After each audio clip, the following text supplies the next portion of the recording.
বাংলার কোনো উৎসব বলে কেউ মনে করে না কোনোদিন ছিল। বিজেপি যতটা এগোবে তৃণমূল ততটা এগোবে, বিজেপির রামনবমী তৃণমূলের রামনবমী, এবং তাকে কেন্দ্র করে বাংলায় অবাংলার দাম ধর্মের স্থান থেকে সরিয়ে নিয়ে রাজনীতির ধান্দায় যারা কাজে লাগাতে চান তারা প্রকৃতপক্ষে ধর্মের কলুষতা করেন, অধর্মের কাজ করেন। কয়েকটা খবরের কাগজ উদ্দেশ্য প্রণীতভাবে সংখ্যাগুরুবাদকে বাড়ানোর জন্য, হিন্দুত্ববাদী রাজনীতিকে ছড়ানোর জন্য এবং বাংলাদেশি নাম করে আসলে ধর্মীয় সংখ্যালঘুদেরকে নিশানা করার জন্য উল্টে চিৎকার করছেন বাংলাদেশের ধর্মীয় সংখ্যালঘুদের জন্য আমরা আশ করছি। হিন্দুদের কোনো জনসংখ্যা কমছে না, শিক্ষার প্রসার ঘটলে পরে সাধারণভাবেই একটু জনপ্রজনন বৃদ্ধি কমে, সেটা সর্বত্রই হচ্ছে, হিন্দুদের মধ্যে হচ্ছে, মুসলমানদের মধ্যে হচ্ছে। প্রতিদিন প্রতি মুহূর্তে দেশের প্রধানমন্ত্রী তিনি রাম মন্দিরের নাম করে ভোট চাইছেন, তিনি পোশাক দিয়ে মানুষকে চিহ্নিত করার চেষ্টা করছেন।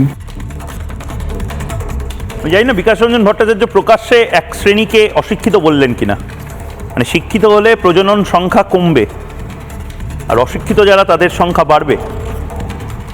আর অন্যদিকে মোহাম্মদ সেলিম তারা দেখতে পান না, তারা বাংলাদেশে সংখ্যালঘুদের সাথে কি করা হয়েছে সেটা দেখতে পান না।